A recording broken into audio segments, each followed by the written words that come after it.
Hey, this is Max Alper, aka Parrotsky, and you are listening to Group Critique Fight Club.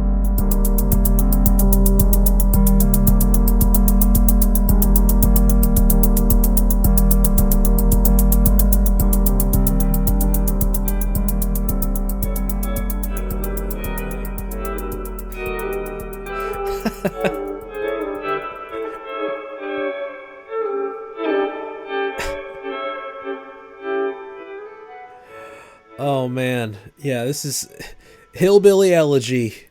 Imagine this is the soundtrack to Hillbilly Elegy.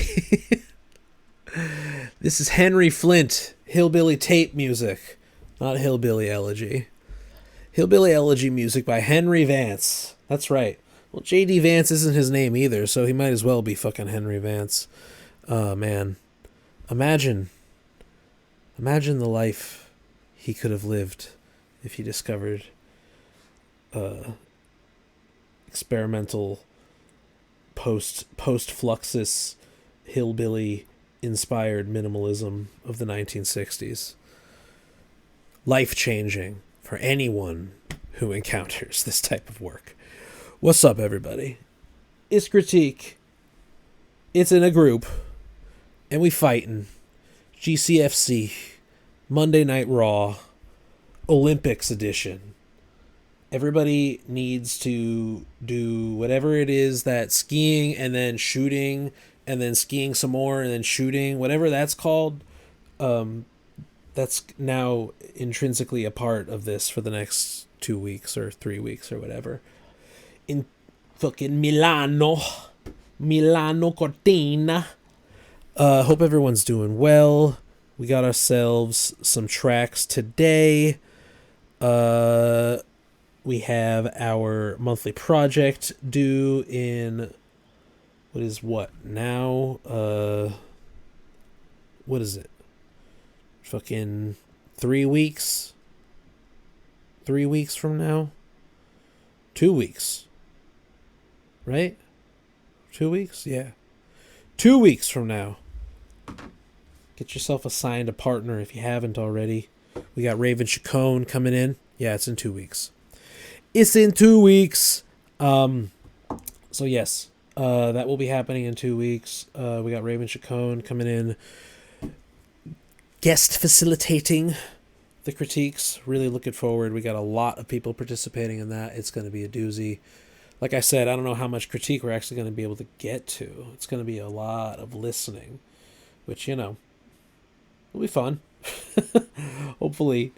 Hopefully we don't piss Raven off with like 2 hours of music and discussion, I don't want to push it. We'll see how many we can get to. But the true benefit is not just being critiqued by someone like Raven, but doing the work, doing the challenge, maintaining the routine. Awesome. Let me open up here. We got ourselves as always, you know it, you love it. Our Monday night streams are presented by our good friends at Tape Trade. You know them, you love them. No AI, no ads, just straight lossless file sharing, playlisting, electronic press kit services at a very affordable price without any fucking data scraping, from a team you could trust. If you ever need yourself some private playlist links to send people, you on your digital dub plate mindset grind set, utilize yourself something like Tape Trade. Many thanks to them for supporting our stream and getting it to you, the masses. We are continuing on with our February 2026 folder. We got 5 tracks submitted today. Looking forward to listening to. First one coming in from Breathplay. They have written to us. This is a blend of Charlie XCX's Focus with All Right by Peak Oil's Token Jazz signee Lifted. It is a manifesto for the genre I'm coining called Neo-Quiet. There we go. There we go. We're getting new aesthetic terminologies birthed in the GCFC. Neo Quiet is a fusion of dub techno and quiet storm, or more accurately, psychedelic sex music with a romantic character and dub texture. Beautiful. This blend will open a long-form neo-quiet mix I'm fixing to drop on Valentine's Day. Perfect.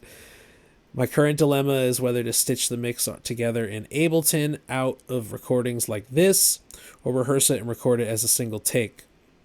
An assembled mix allows me to focus on the vision and use golden takes like this one, but a live take of the entire mix where you can hear the through line of my hands enhances the intimacy and humanity of a sound intended for the bedroom.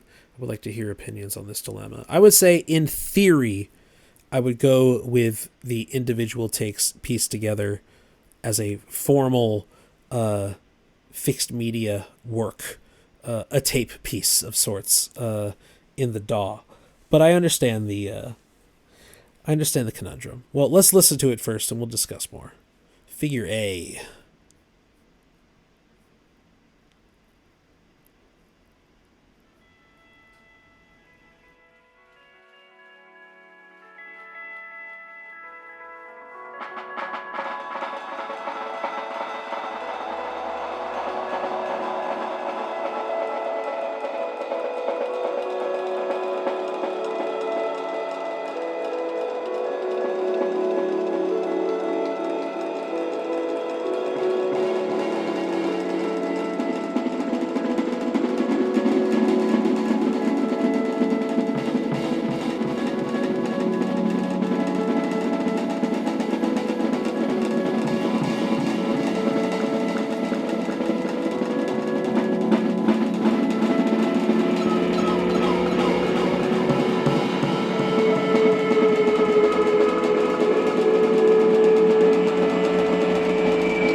Yeah. Hell yeah. Give it up for Breathplay. Yeah, I agree. I mean, the what you had just said in the chat, the real low dynamics here, like the real peripheral quiet at the very end, is quite nice, you know. And this is obviously with the Breathplay project not at all meant to be a straightforward DJ project, but rather a live tape music project that utilizes digital DJ software and hardware to perform it. But you're very much treating this like a as a straightforwardly concrete approach. Sometimes it ends up being very danceable. Sometimes it ends up completely in left field, more as a performed collage. We have sort of something in between with this one, because it does the Charlie XCX song doesn't reveal itself more than like a single, seemingly a single, like rhythmic loop of some sort of sequence, right? Like it doesn't. We don't end up hearing any real vocals or anything like that. If they are there, they're certainly like filtered, like LPF'd way out. But it's seemingly okay. So it's all in the extreme highs. Once you know it's there. It's very present. So talk about peripheral. No, that's lovely. Because the main like prominent zone of let's say frequency exposure that isn't filtered is the jazz combo, right? So there's kind of this like peripheral pulse, peripheral rhythm happening via the very simple and heavily filtered Charlie XCX through the quantized dub delay echo, and then pairing that with the very inherently loose, improvised and sometimes arrhythmic sort of stylings of Lifted. That's the name of the group. So it has this really nice sort of relationship between like deeply gridded and like completely out of the grid, while still maintaining a cohesive sort of mix and delivery here. So going back into the dilemma, the big question of making like a long form mix here. I mean, like, you don't need to prove to yourself with a recorded mix that you can do it as a single performance and do it well. Like, you should be able to do both, but like the latter being like being able to perform it all as one. To be able to actually do that live in front of people or on camera is one thing for a live stream or something.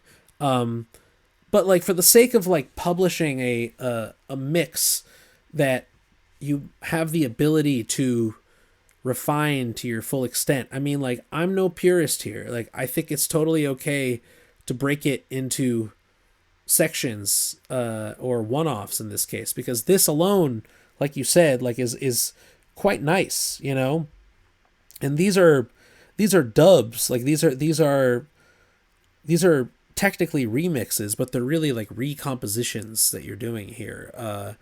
Doesn't feel like the same approach of doing it as a mix. So like I would like to hear it in its refined sort of way, because like you're already toying beyond the typical mix expectations here. And so for the sake of like a finished product that you could put out there, like to the best of your abilities, like I don't think it's cheating to like break it into thirds and do those as live mixed thirds, and then find ways to more surgically crossfade between these sections. I think that's okay. Sure, there's some purists out there that will disagree for the sake of that, even though you're not doing it for an audience, but as a fixed media audio piece, not even a live stream, but a fully recorded piece of audio for the internet. You know what I mean? But that being said, like, you should practice this and things like this as long form live mixes, because like you should be trying to be doing more live outings of this project. You know what I mean? And this shit would be sick in that intersection of DIY weirdo noise and underground shit and more left field sort of club people. You're saying, yeah, I'm kind of giving segments like this track titles if the mix was an album. Yeah, that's how I feel. That's how I'm hearing it here. Purists will have plenty of other things to be mad about with this mix well before they get to its design. LMA. Oh, good shit. Good shit. Make your decision, but do both as like the final practice. You know, and then you could do a play-by-play. Record your live mix, full version of it. See if it's, you know, if there are any red flags listening back to it. You might surprise yourself, but I would give yourself the opportunity to break it into segments so you can be that much more deliberate and precise, surgically so. But good shit. Good shit. Keep us posted on the gigs. Gotta get out. Gotta get out. You got a lot of cities near you, including the one you're in. Plenty of opportunities out there. Gotta go grab them. The weird shit. All right. Good stuff. Thank you, Breathplay. All right, we got Kuku with a brief message. Started with drums as always, went into ambient territory as a change of pace. A change of pace. Ambiente. Delicioso Slow. That's the name of this one from Kuku. Let's get it.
Oh yeah.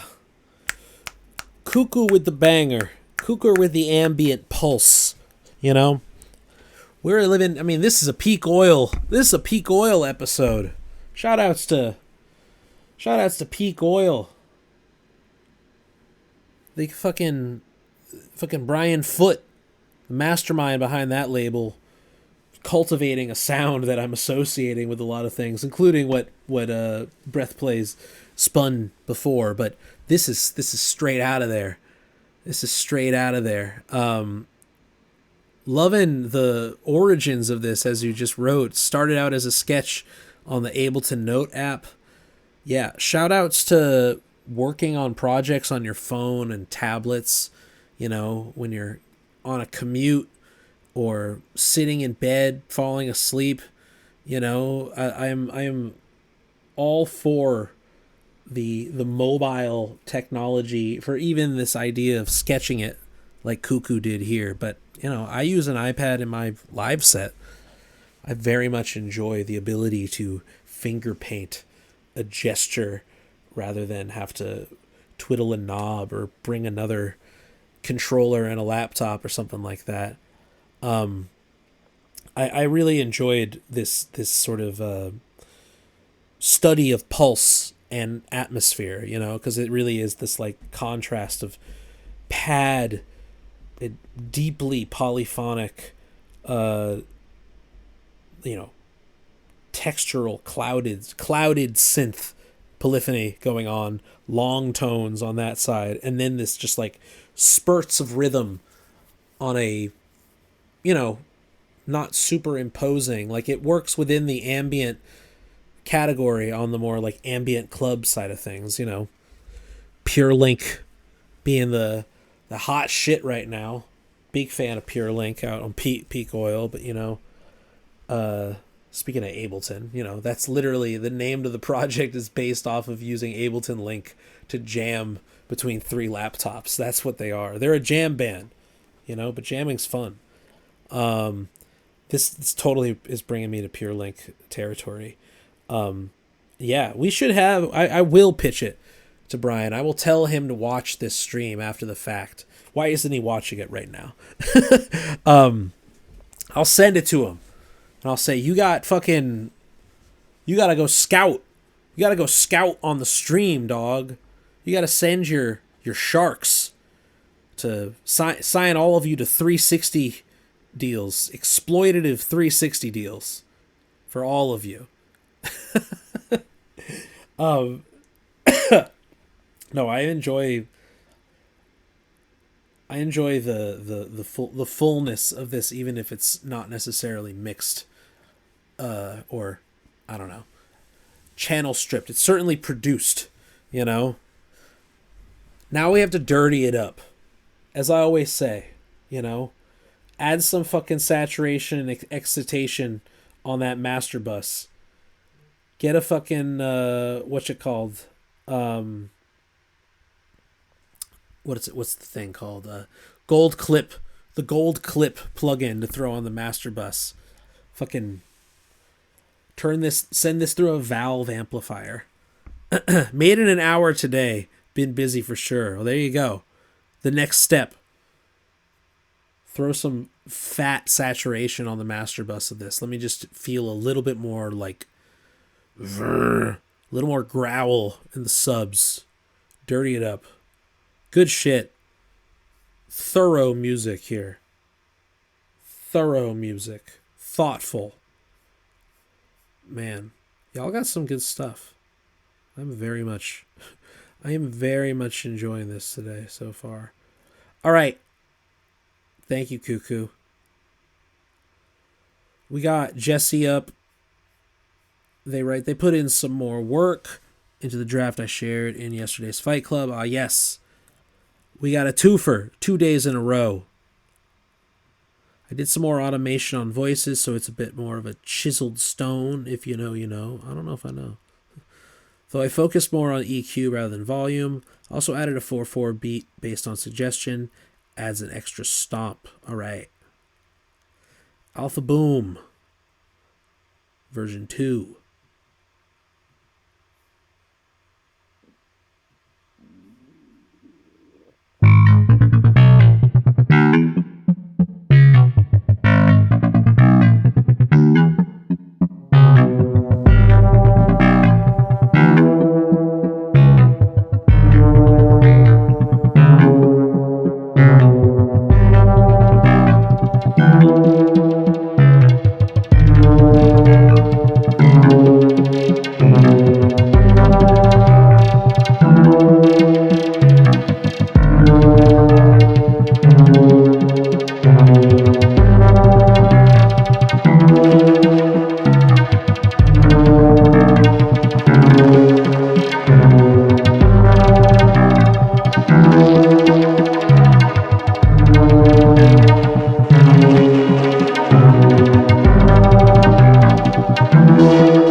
All right. That was certainly some development. It's only been one day. Love to see it. Love to see turnaround on new drafts between Group Critique Fight Club Sunday and Monday.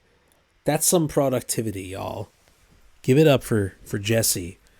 Following through, continuing to do the work. This is great. No, I we were talking about adding drums to this yesterday. I was imagining I was imagining quarter notes on this, and you went into like quarter time kra kra kra, like we were really on this this groove in slow-mo, and it worked really well because like everything else is pulsating at a much, shorter, more repetitive, faster sort of rhythmic intervals here. Everything from that, like, the main sort of bass, and the sizzling that we're hearing throughout this. Adding that slow beat to that quarter time, half note speed groove was fantastic. I think it was a great choice here. Like Kuku had said, it's like a little bit more development now. Like I'm imagining like one more drum part potentially. Like I had joked, like always throw a hi-hat on something when in doubt, but like now you got like kicks and claps. It would be nice to have like one final stage of rhythmic development, like because that halfway point where we bring in the real groove to this in 4, and like we're finally established in a 4/4 meter rather than like 10/4 or 10/8, whatever you had set it to before. This the last third, if you could bring it up the ante just like small bits in the final third of this, like through rhythmic development, slightly more. I mean, like we don't need to make songs what they aren't, I see people like thinking they're doing too little, so they just like stack things for the sake of themselves. It's okay for this piece to be repetitive and minimal, you know what I mean? But like you've already like developed the groove and made it concrete. To me, it's like we could have like one more sort of element that will just like arrange like that final icing on the cake, like truly developing this in some sort of song structure, Also, for those that didn't know, like this was made using Wendy Carlos's alpha tuning, which is in 15 tet rather than 12 tet, so has the ability to go past your standard 12 tone, fitting 15 tones into an octave in this alpha tuning. So like for those wondering, the specific sort of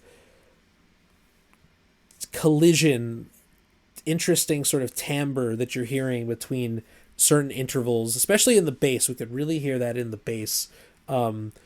If you're hearing that and it feels a little detuned to your standard equal temperament 12 tet ear, don't worry, you're not hallucinating. This is 15 tet. We're hearing microtones that we're usually not used to hearing in this sort of stuff. And I think that's just like another added bonus to this, is just to create that, I mean, I'm sure there are some people out there that listen to microtonal synthesizer music and don't feel slightly off-put, like we can all admit we're just trained in 12-tone equal temperament, and that's okay. And, the first time you encounter microtonal music, period, like you might be like, ugh. But I think that like when you can get past that initial stage of like slightly off-put or just like, thinking that it's out of tune, there are plenty of intervals within these microtones that are actually really quite pleasing. That being said, like the progression that you created here, it's not the tuning that is a little ominous and dark. It's the progression. It's the baseline chord progression that you have going on here that has this sort of like creeping, sort of ominous minor to it. And so like putting that contextually within alpha 15 tet tuning, it just creates this like sort of like compounded mystique around it, which I really like. You know, like it's very intentional micro tuning that to some people might be like, you know, like the classic collision face when you're just hearing two pitches that are, you know, slightly detuned from one another. But all part of the plan here. Very much enjoy experimenting with alternate tuning. And this was a hardware piece, right? I think this was a Eurorack piece originally at its source. No, I forget. You tell me, Jesse. Love this development. Want one more from you. Let's get one more dev in there. We can do it. We can do it. All right. Good stuff. Thank you. Yesy. All right. Who do we got? Who do we got on here? Pazu. The Reverend is back. They have written to us a note. This is another one from the upcoming tape, my favorite one. I've been deliberately mulling over the vocal mixes of the completed tunes. Still need to write 2 or 3 of them. Still, the one I shared last week was easier to mix. The beat was very deconstructed, so the vocals had a lot of room to breathe. This one, however, is super bottom heavy.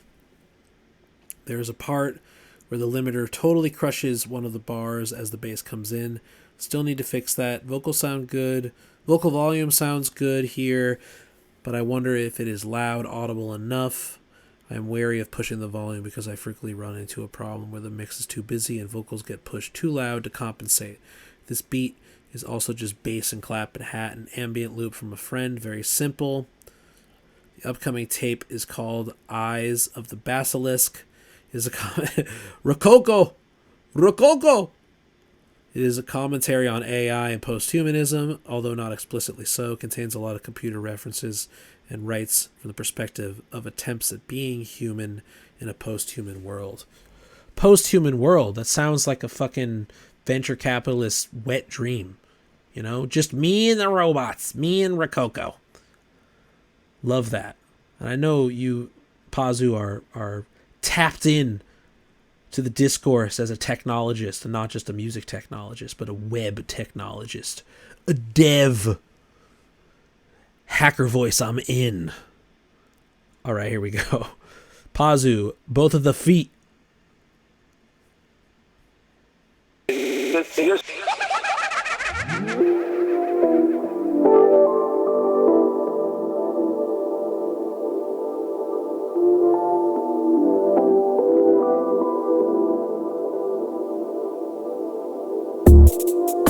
So when I'm even a human and I'm giving a fuck, all my tethers are habitual. Really riding, case of lights and can't identify it. Pipes up, giving it to with a nice touch. Better not carry the moments it off. Sun's burning up, can't I feel the rush? I tried lopsided, truth right in the head. I could've sat and typed about the feeling that I misconstrued as fight or flight. Gotta speak appreciation when I write. Yeah, you flashed me like a light, burning the magnesium. You could've probably seen me blushing through my darker undertones. Speak it into words and let congeal together, naked skin like open wounds. Speak of something else, maybe stitch our shit like leather. Take a breath and feel my pulse in you. I'm really fucking up the rap, I might've got distracted, quoting topics overused. Fucking up the class, derelict behavior. If I rip the patch and take a closer look, do I need to sue players of the game? All these dirty actors trying to get me too. I was fending for myself, nerves already frayed. Knots will tie, but they don't always save. They don't always save. Taking a pace of when I'm even a human and I'm giving a fuck, all my habitual. Breathing, biting, case of nights and can't identify you. Pipes up, giving it to with a nice touch. Burning up, counting the moons in love. Sun is burning up, can't I feel the rush. Hot. I'm allowed to feel how I wanna feel when I wanna feel it. When I'm feeling like I'm really overworked. Never cut a deal with hearts I'm out of stir. Even though it hurts, what it means to me I couldn't capture in a verse. Couldn't shake the feeling I shot through shrunken amateurs. Zooming on the scenes you wanna see and write it afterwards. Life a movie if you always deal with funny characters. I can write a list of all the ones that made me laugh in the best of ways. I really love the whole entire cast.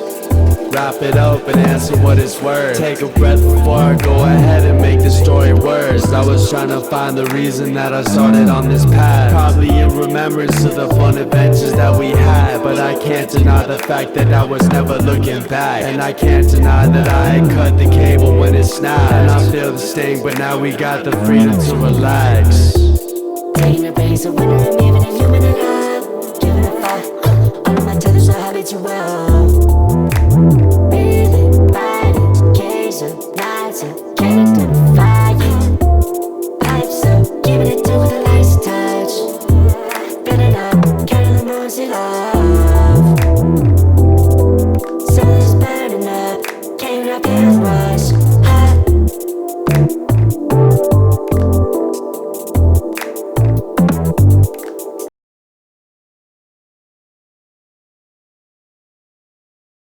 Hell yeah. I'm loving this range.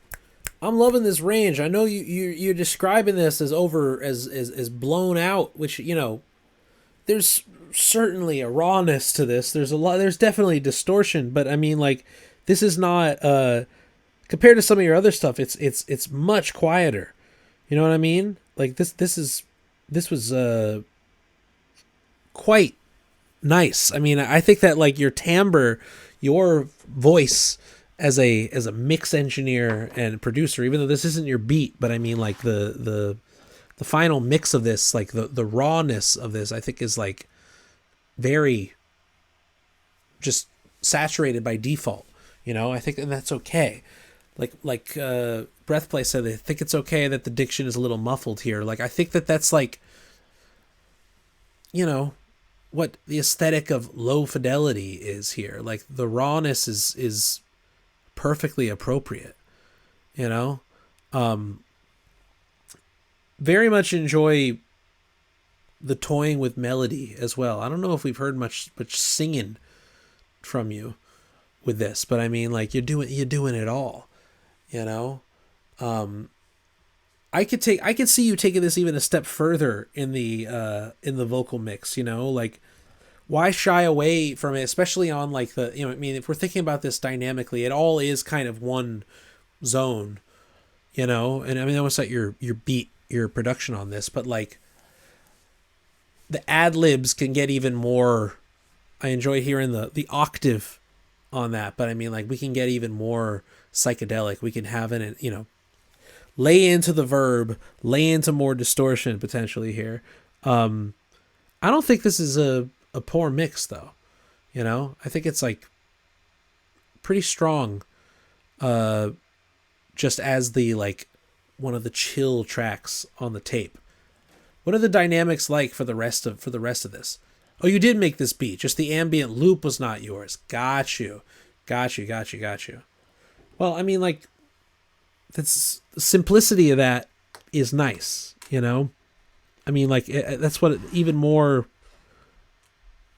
makes more sense now that you say that you made the beat, because I mean, I think cloaking the work in just a haze of saturation has been, like, a mode for you, and a good one. You know, I don't think, like we talked about before, like, we're living in this heavily distorted era of rap on the internet and production on the internet. So to find, like, a middle ground where we are toying with low fidelity, but in a tasteful nuanced way as producers. I think it's punk rock, you know, like it's just like a tone coloration that is coming through in your voice here, you know. Just overdrive is a good thing, you know. And I mean, it's not like overblown. Like the moments where, like you're saying, like the drums are kind of cutting through here. I think that like it's still like a subtle amount compared to some of the other stuff here. So like I wouldn't really worry about it. I think that it's like your sound to engage with, you know, digital hard clipping, or the you know, the zone between soft clipping and hard clipping that you are flirting with here, you know. Yeah, like you said, the other tracks are more harsher, more mid-heavy. When I originally made it, I was aiming for the D'Angelo vibe, where his vocals were quiet, and then it made you want to turn up louder to compensate. It's not that they're like the voice is taking a back seat. It's just like you have this like hard limiter effect occurring where it does kind of get like the air sucked out of it when some of those heavy kicks come in. But that's okay. Like again, like I think it's like where you have to treat this like digital distortion the way that one would like tape distortion, where it's like, I think it's part of the aesthetic, you know. Unless you're trying to actively avoid this, in which like, yeah, you need to clean it up, but like I don't think you are. I think that's like kind of part of the ethos here, is a bit of the harder stuff. And like you said, it only gets harsher on this EP, right? It's toying with some more, you know, tropes of distorted production happening nowadays, but is still like soulful at the end of the day. I like the D'Angelo reference here too, you know, like also the usage of octave, and it's not really harmony, but you know, it could be. You could expand the vocal arrangement even further, stack on those hooks, you know. You know, find another voice on that. Find a way to expand on that, even in just doubling it digitally. Digital harmonizer in there. I don't know. Things you could do. Very much appreciate this. Send us the full tape when it's done or when it's out. You don't need to leak it unless you want to. Good shit. Thank you, Pazu. All right. Wrapping it today, we got our newcomer, Maya, here. That's the name of my sister. What's up, Maya? What do you have for us today? You have written, this song will be the first track of my debut album. It's called Melee in the Background. Because it was built on a beat of chopped samples I recorded when my partner was playing on the GameCube controller. There you go. Literally Melee in the background. I'm thinking will be the first single for this album. I'm almost ready to send it for mastering. I would love any opinions at all, but especially how the sound design elements supposed to create a house party kind of vibe.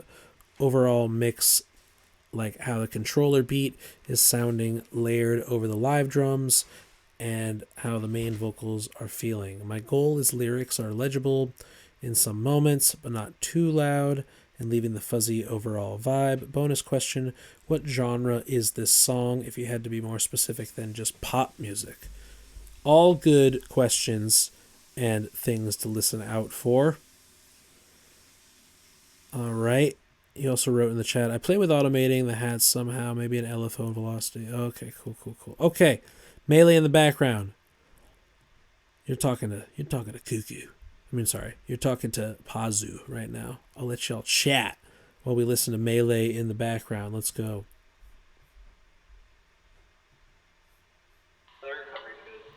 That's actually like one of the characteristics. I'm very if I had like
That was a blast.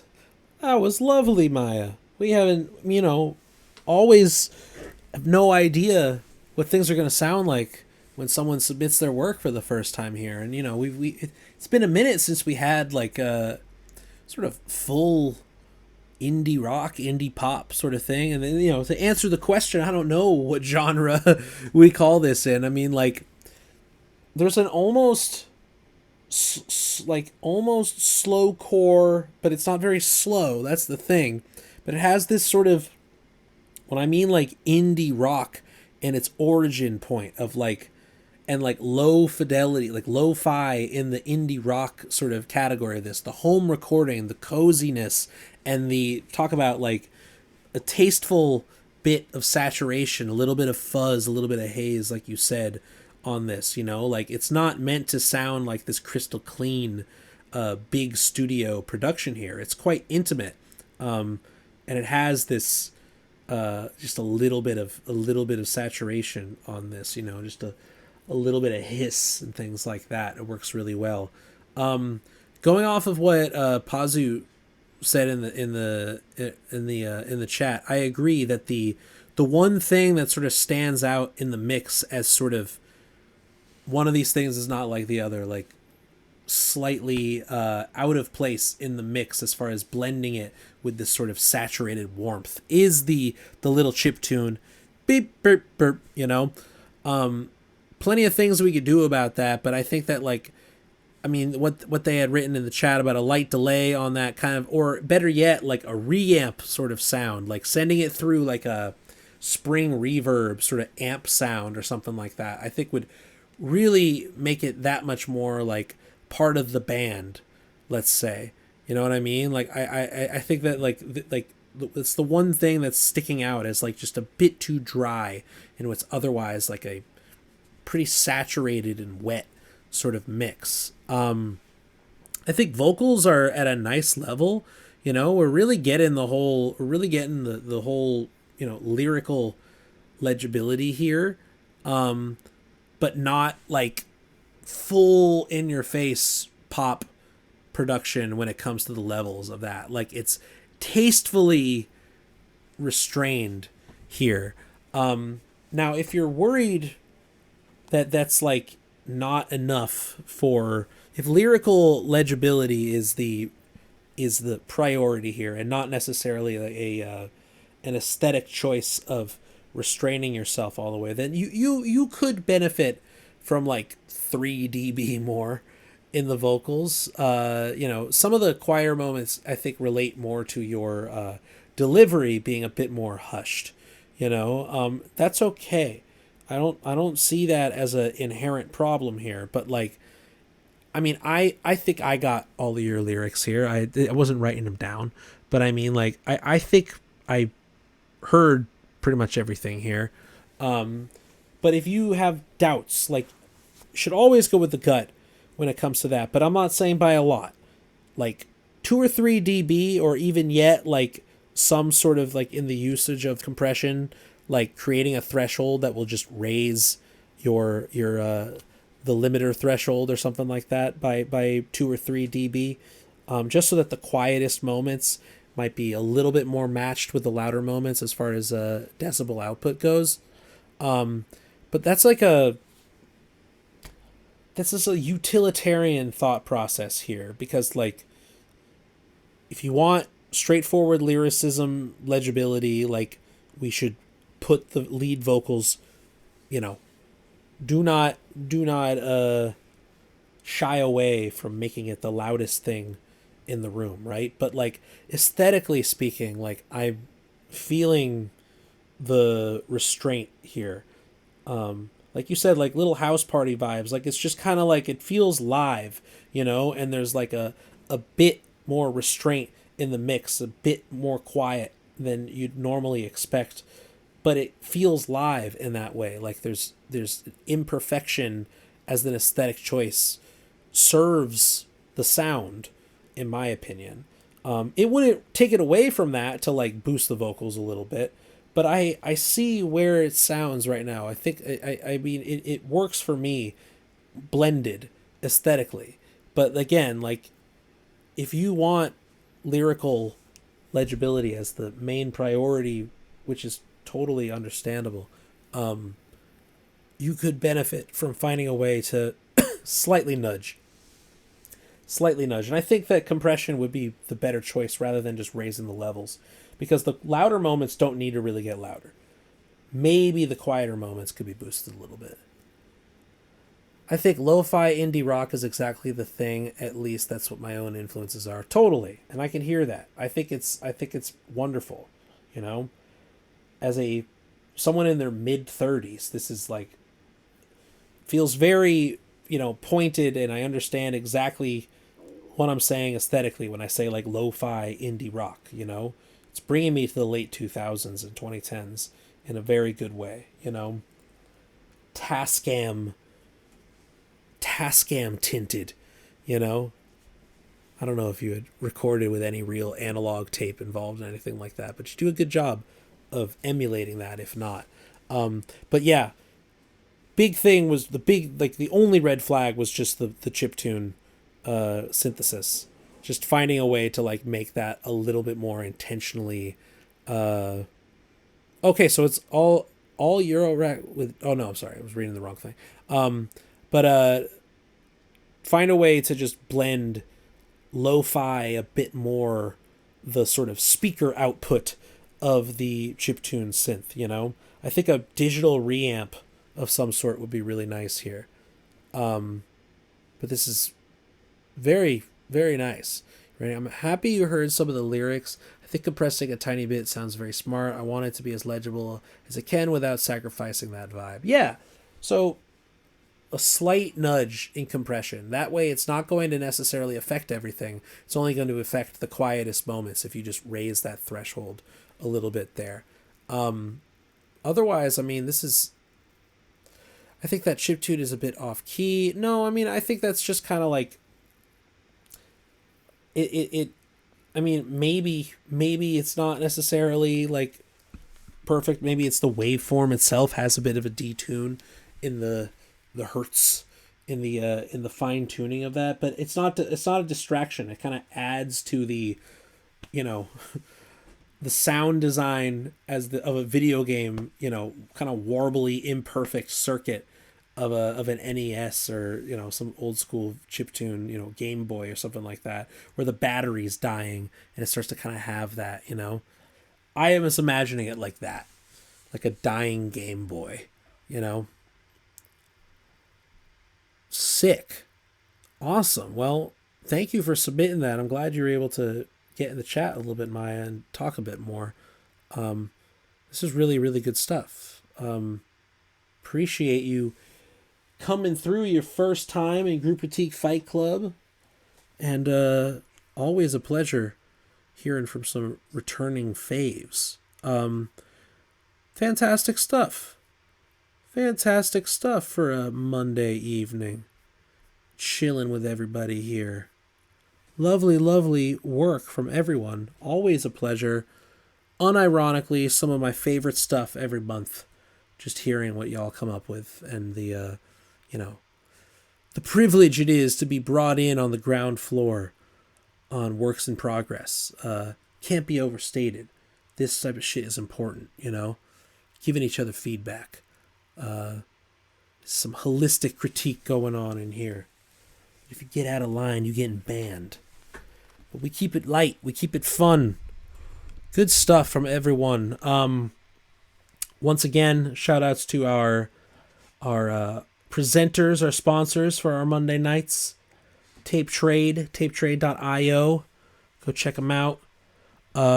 We got our Sunday critiques over on the Patreon, patreon.com/Parrotsky. And come through to the private lessons, parrotsky.xyz. Sign up for private instruction if you want to get in deep on the one-to-one. Good stuff from everybody.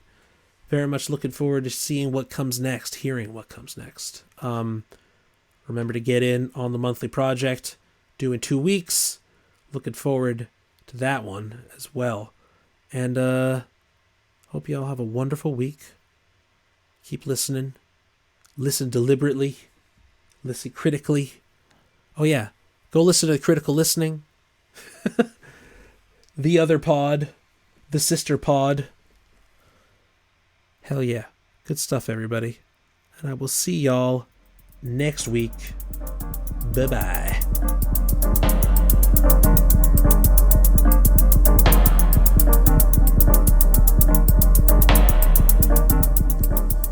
Thank you for listening to another edition of Group Critique Fight Club with me, Max Alper, aka Parrotsky. You can sign up for the Patreon at patreon.com/Parrotsky to get access to our Sunday Zoom school on top of the regular live public stream. Public stream takes place every Monday at 7 p.m. Eastern. All are welcome. And you are listening to the track Atop Alp Dog Mountain, Ja Plays Pokemon Go by me.